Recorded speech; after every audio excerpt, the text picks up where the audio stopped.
di tahun ini saya juga mengalami ujian lagi, yaitu operasi batu empedu. Tapi saya bersyukur semua sudah berlalu dan sekarang saya baik-baik saja dan sudah sehat. Saya bersyukur sekali.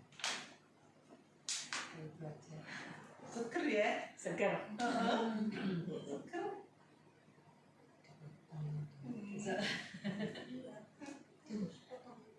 Bagus kok. Seger. Apik rambutnya gini. Iya. Nah, potong kayak gitu ya.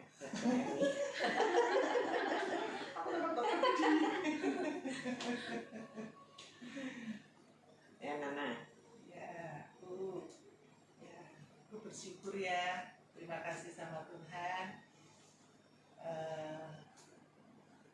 Saya merasakan Tuhan itu kok mengasihi saya gitu ya, mengasihi saya luar biasa. Walaupun saya banyak sekali kekurangan, kelemahan, tetapi Tuhan mengasihi saya baik secara langsung maupun secara tidak langsung. Maksud saya Tuhan kasih saudara-saudara seiman yang baik-baik. Saya sampai heran ya,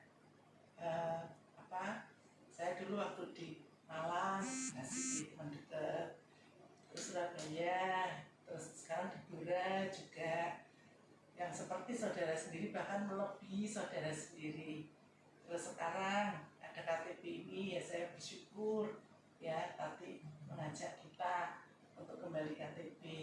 Di sini saya merasakan kebaikan Tuhan melalui saudara-saudara seiman. Kita bisa saling mengasihi, saling mendoakan, saling menguatkan.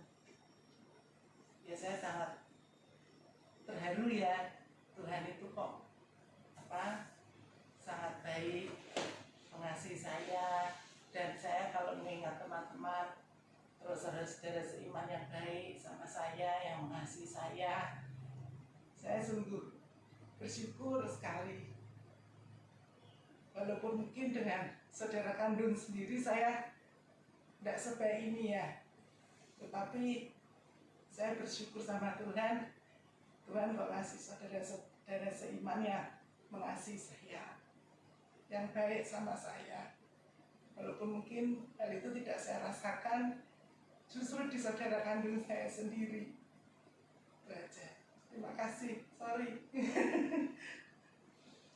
Udah.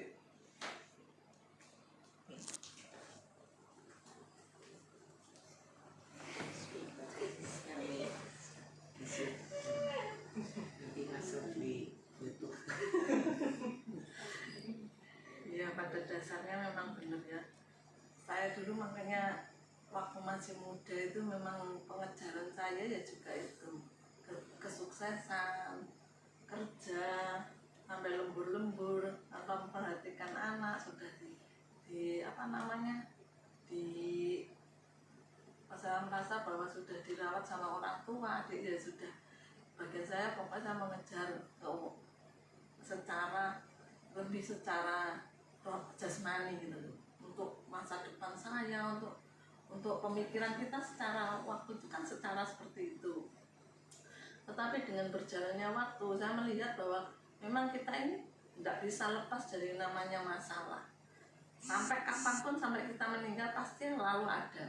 Jadi satu datang, satu selesai, datang lagi, satu selesai. Tapi sebetulnya saya melihat dari proses-proses semua itu, bahwa sebetulnya masalah-masalah itu bukan untuk menjatuhkan kita atau membuat kita itu merusak masa depan kita. Jika kita bersama Tuhan, jika kita mengenal Tuhan, jika kita merespon dengan benar, bahwa sebetulnya bahwa masalah-masalah itu selalu sebetulnya membuat lebih baik kalau kita merespon dengan baik gitu.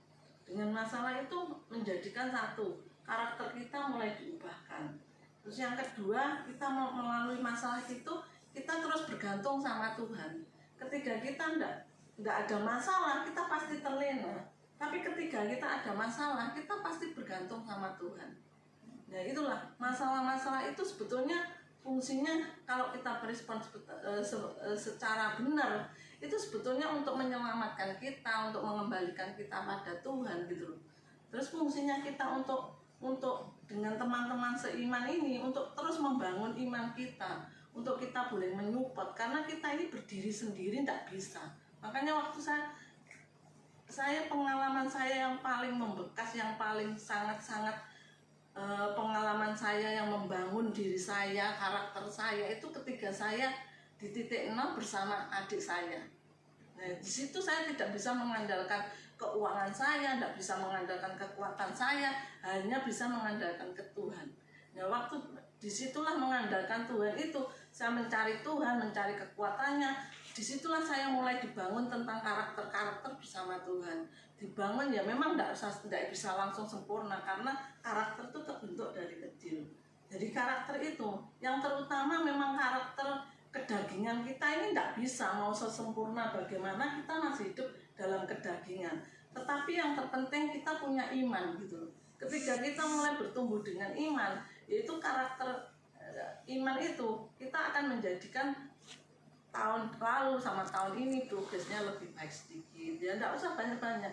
Nah, tapi semakin hari semakin naik. Yaitu yang dikatakan Tuhan, kita itu semakin hari semakin naik ketika kita bersama Tuhan.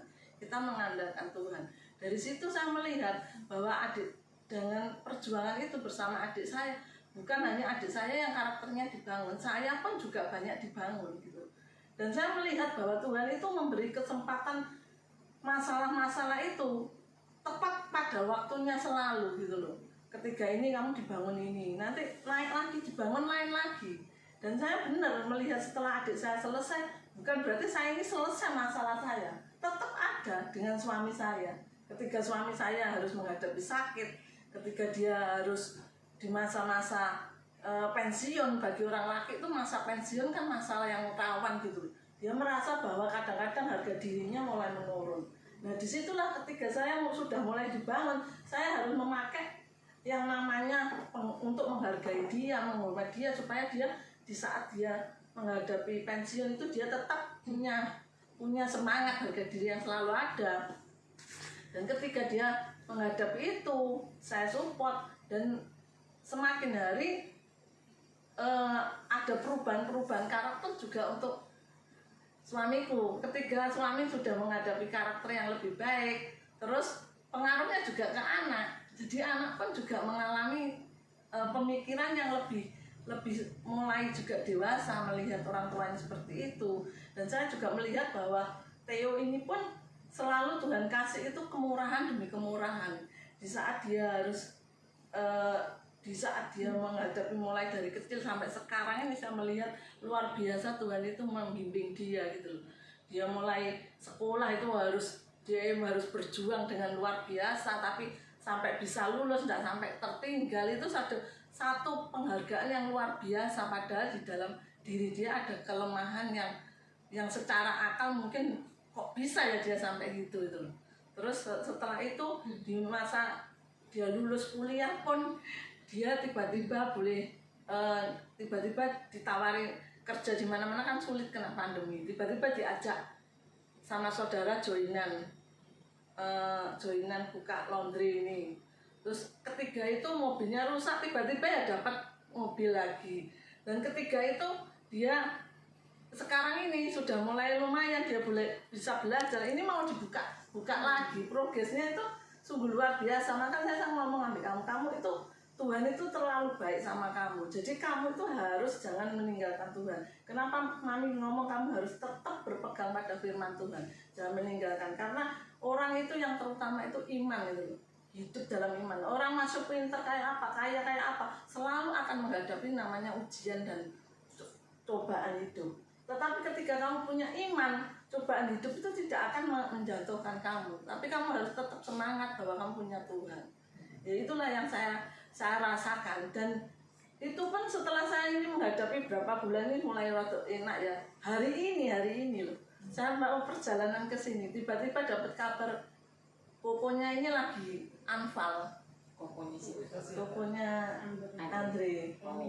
Ya, langsung pagi anfal, tiba-tiba waktu apa namanya rapat dengan direksi ini PDAM, dia tiba-tiba anfal, terus bawa lari, koma, tidak sadar diri. terus ini ada pendarahan di otaknya. Nah, mungkin mau dioperasi apa nggak tahu. Nah, ketiga ini pun ternyata ya Tuhan itu luar biasa itu. Sebelumnya ini makanya ketika suamiku menghadapi masalah ini, dia sudah disiapkan Tuhan sebagai di kantor, dia sebagai pendoa, doa apa. Dan ternyata ketika kokonya seperti ini, dia langsung respon, telepon ke kokonya itu, dia telepon langsung didoakan gitu.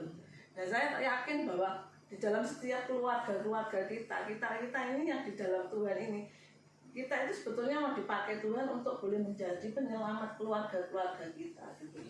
Yaitu yang saya dapatkan dari pengalaman saya berjalan sama Tuhan. Dan saya percaya bahwa kita semua dalam satu komunitas ini, makanya kita harus saling menyupport satu sama lain, terutama yang terpenting itu untuk keselamatan jiwa kita. Kalau untuk yang lain-lain itu kan untuk sementara, pada akhirnya kan kita tinggalkan. Tapi yang terpenting jiwa kita, ketika kita tidak ada, apakah kita sudah punya kepastian bahwa kita ini bersama Tuhan, jiwa kita. Ya itu aja yang boleh kita saling support, bahwa kita ini harus saling menyupport di dalam Tuhan untuk kita ini jangan sampai nantinya itu yang terdahulu menjadi yang terakhir jadi dahulu. Jadi biar kita tetap setia, itu loh yang Tuhan inginkan. Itu aja, saya percaya bahwa Tuhan itu kasih setianya itu tidak akan pernah berubah. Tinggal bagian kita aja yang harus terus berubah menjadi lebih baik dan lebih baik. Itu proses memang tidak mudah. Tapi saya percaya bersama Tuhan dan iman kita, Roh Kudus yang akan memampukan di dalam setiap kelemahan kita. Itu aja. Ya, terima kasih Suhermi. Ya betul yang diutarakan Suhermi ya, itu pun saya rasakan dengan peristiwa yang kemarin saya hadapi, yang menurut dokter umum ada benjolan, sampai endingnya kan semua sudah tahu ya, mujizat itu memang masih ada. Jangan kita berpersepsi itu mungkin buat orang lain, mujizat itu mungkin hanya untuk sebagian orang lain di luar sana, atau kita cuma sekedar mendengar orang lain itu mendapat mujizat begini begitu, kita dengar di YouTube apa di mana. Tapi jangan pernah kita berpersepsi itu tidak akan berlaku buat kita. Yakinlah mujizat itu berlaku buat kita, apalagi anak-anak Tuhan. Yang beberapa hari terakhir ini saya memang, setelah saya mengikuti penghiburannya Ci Iis, terus pemakamannya Ci Iis, dan setelah Pink juga nunjukin fotonya Ci Iis di waktu-waktu terakhir sebelum dia meninggal, itu kan memang luar biasa ya. Dia sudah di kondisi yang sudah bengkak, bibirnya sudah biru, bengkak semua kulitnya melepuh. Kulitnya tuh rasanya sudah nggak ada yang utuh.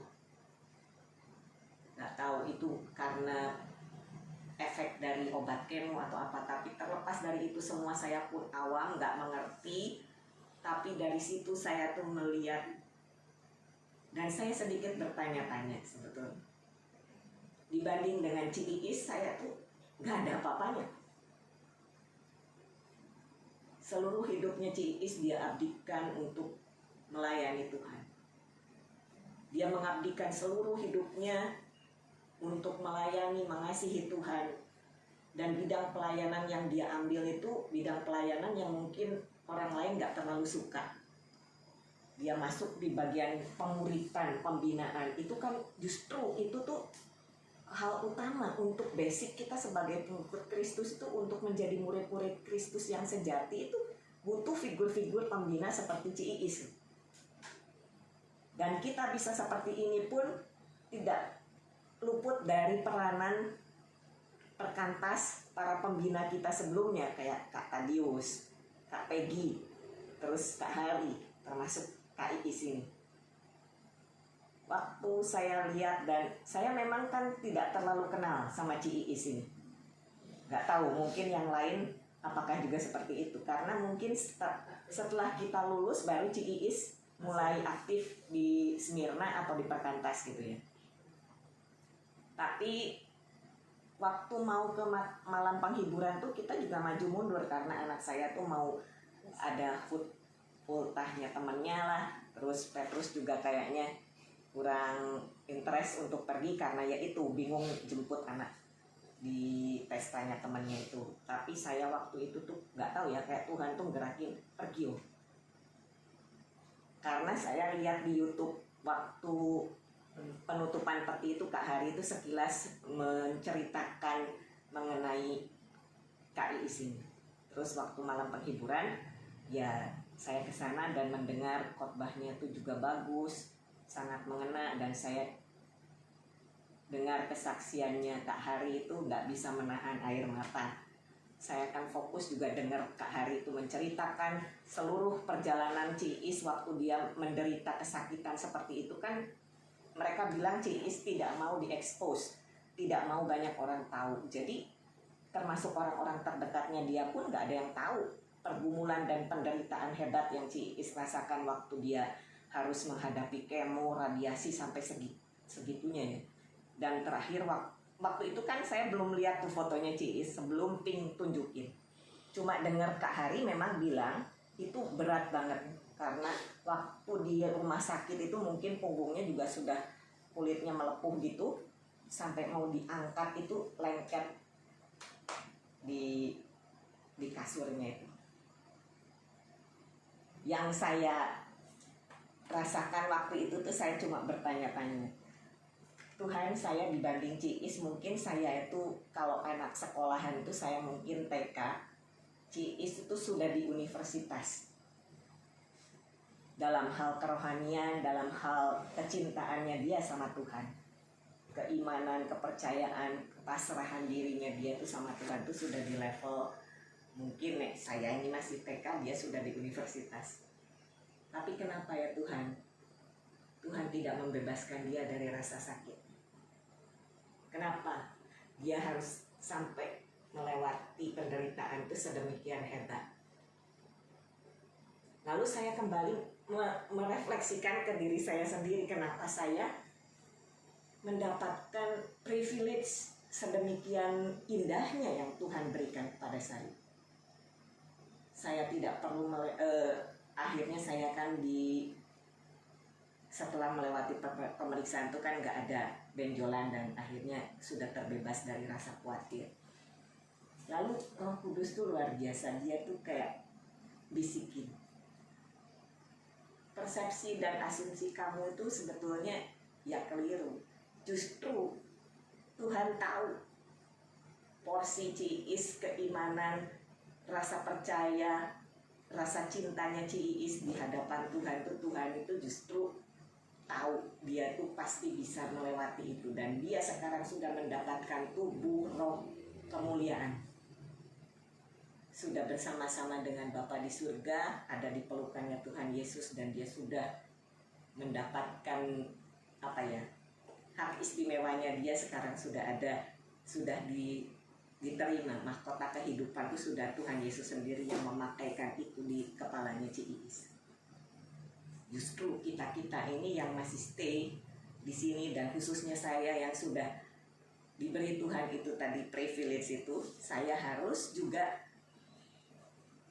ada perubahan, lebih progresnya lebih nanjak ya, maksudnya lebih meningkat dalam hal mengasihi Tuhan, punya komitmen untuk hidup lebih baik lagi di hadapan Tuhan, lebih cinta Tuhan lagi. Rasanya itu kalau yang dari saya. Sorry Linda tak lewati. Abis gini Linda silahkan. Linda bersyukur. Semoga lupa. Dipikir lupa ya. Tapi lupa. Sudah. Oh sudah. Ya, saya bersyukur aja untuk semua yang sudah Tuhan berikan. Tapi masih ada satu beban buat saya, karena suami saya kan belum mau percaya. Ya saya nggak bisa memaksa ya, maksudnya saya hanya bisa melalui tindakan atau apa yang bisa saya lakukan di rumah supaya dia tahu gitu. selama ini banyak proses sih yang saya hadapi. Saya juga bersyukur kalau akhir-akhir ini pun dia sudah tidak terlalu apa ya. Kalau dulu itu dibatasi, mau ke gereja itu ke gereja aja, nggak boleh pelayanan. Buat apa pelayanan? Waktu itu kan anak-anak memang masih kecil, jadi prinsipnya dia, kalau kamu pelayanan sekarang, anakmu pelayanan gitu ya. Nah, kalau kamu besarkan, waktu itu saya sempat bantah gitu loh. Loh, nah terus kalau nggak pelayanan terus mau nunggu kapan? Kita kan nggak tahu mau mati kapan, mau dipanggil Tuhan kapan. Terus dia bilang, nanti aja, kalau sudah tua itu loh, baru pelayanan. Saya berpikir loh, sudah tua masa Tuhan dikasih yang keren-keren gitu loh, ya jelek. Ya dari situ saya terpacu bahwa hidup ini adalah kesempatan gitu. Jadi apa yang bisa saya lakukan, saya lakukan. Jadi meskipun kadang harus apa ya, ada gesekan atau kadang ya harus bayar harga. Kayak terakhir ini kan ada pandemi, nggak ada gereja kan. Nah, itu dia senang karena saya dapat di gereja kan. Nah setelah mulai onset lagi, dia sudah warning saya, pokoknya Sabtu Minggu ke Batu, jadi nggak ibadah aja di sana, online kan bisa. Nah, itu saya juga sedih sebetulnya, nggak bisa ke gereja, tapi saya ngomong, minggu kedua saya harus balik, minggu kedua ini ada perjamuan kudus di gereja saya bilang, saya ada tugas, jadi saya harus kembali.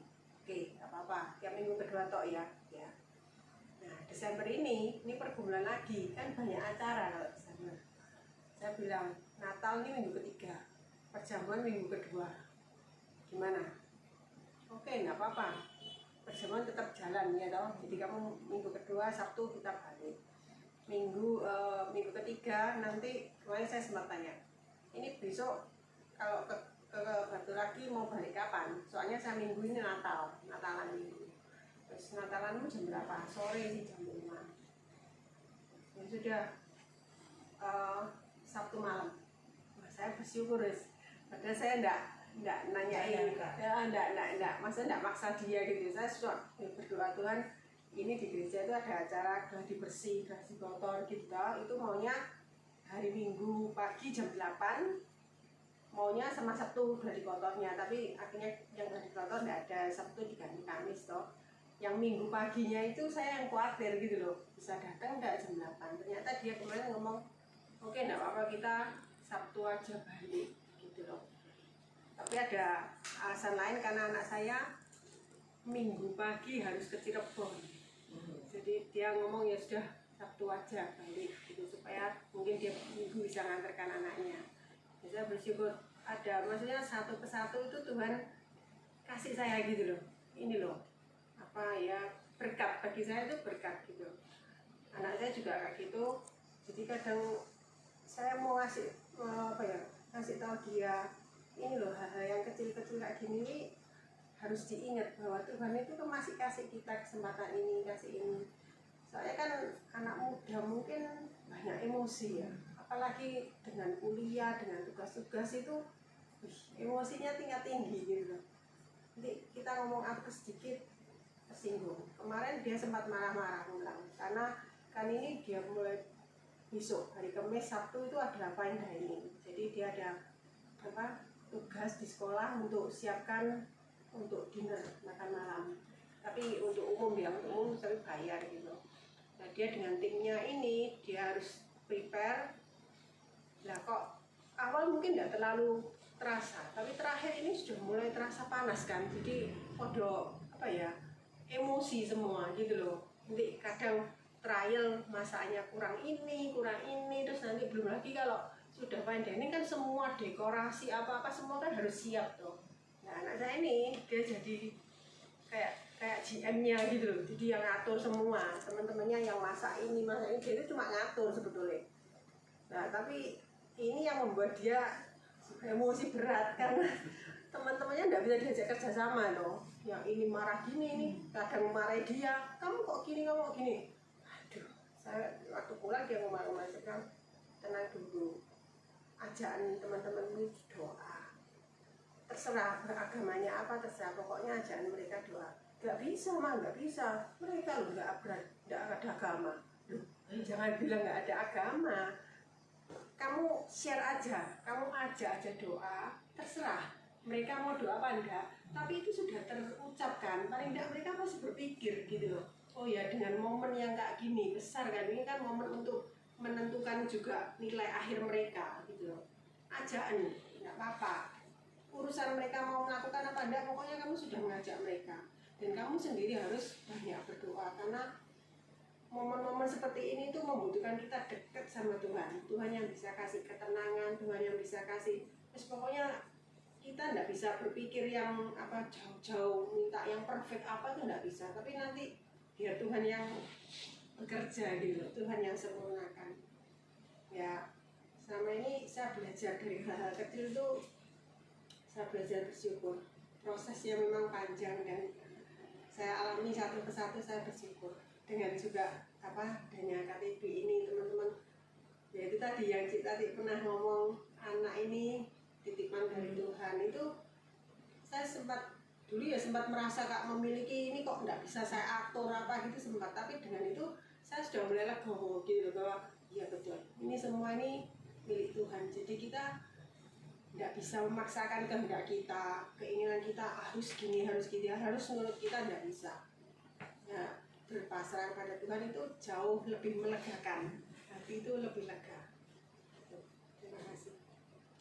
Ya, yang kaitannya dengan kita memiliki itu tadi, kemarin kan saya ikut PB Komisi Senior di DKI Manyar, itu pembicaranya juga Pak Andreas Halim membawakan tema yang mayoritas kita ini nggak terkecuali kita anak-anak Tuhan itu tuh merasa apa yang ada di dunia itu tuh harta, anak, keluarga itu tuh seperti milik kita yang harus kita pertahankan. Padahal itu tuh semua itu kita tuh cuma dititipi. Jangan sedikit pun kita merasa memiliki. Waduh, itu bagus dia bawakan firman ini. Jadi kita kembali diingatkan jangan sampai kita tuh melekat dengan hal-hal yang ada di dunia ini. Harta, anak, keluarga itu semuanya sepenuhnya adalah milik Tuhan. Kita hanya diberi kewajiban untuk mengelola, merawat selama kita masih dipercaya Tuhan. Oke. Sudah semua ya? Atau ada yang mau menambahkan, mau sharing lagi, nambahkan? Oh tadi lupa, belum tak omong no misalnya Erlin mungkin. Oke, kita sekarang itu aja ya, candlelight ya. Ini lilinnya sudah nyala di sini. Itunya tolong ya dibagikan lilinnya. Bagi musik baru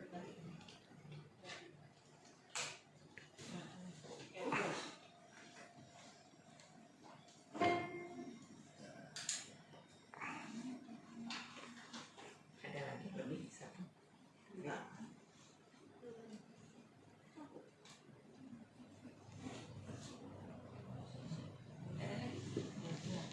Sudah join orang juga. Join sama si Ada lebih. Kurang. Oh, lilinnya yang kurang ada ini. lilinnya yang kurang. Kurang 2. Kurang 2.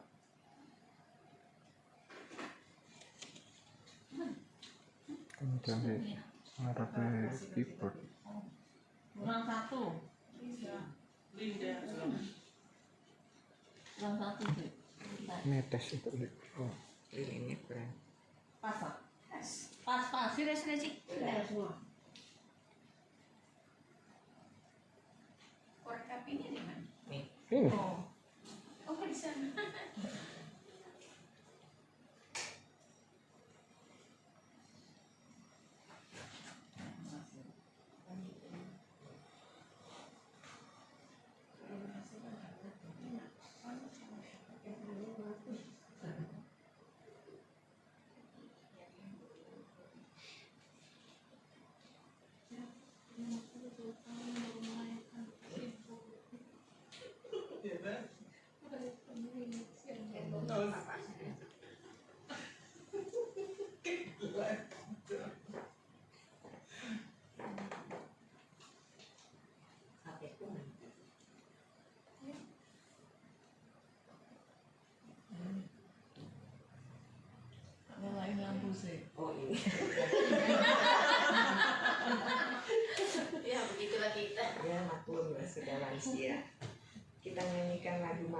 Kudus ya. Berdiri. Itu yang senyum-senyum, yang maki-maki. Sekalian.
Instrumen terus ini senang. Nyanyi sekali lagi.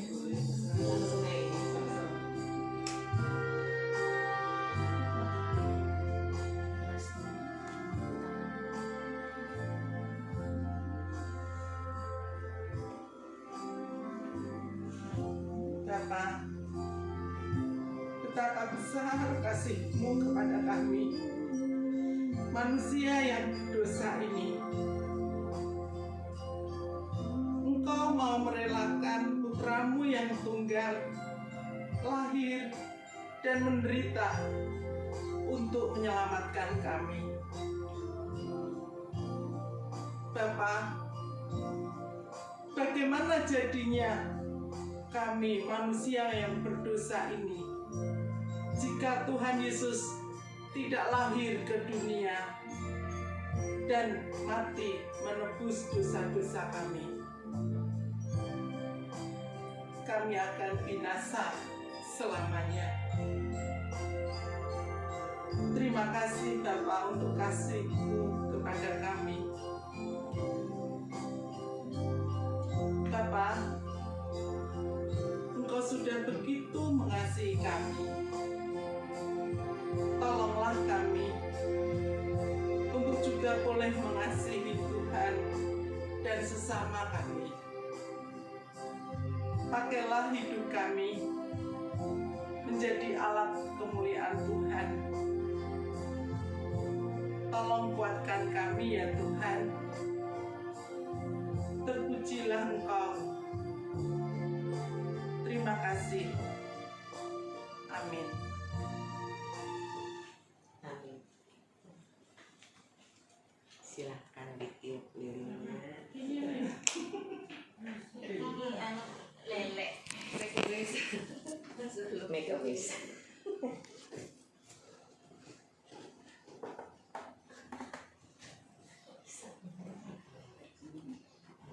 Terus goreng ya.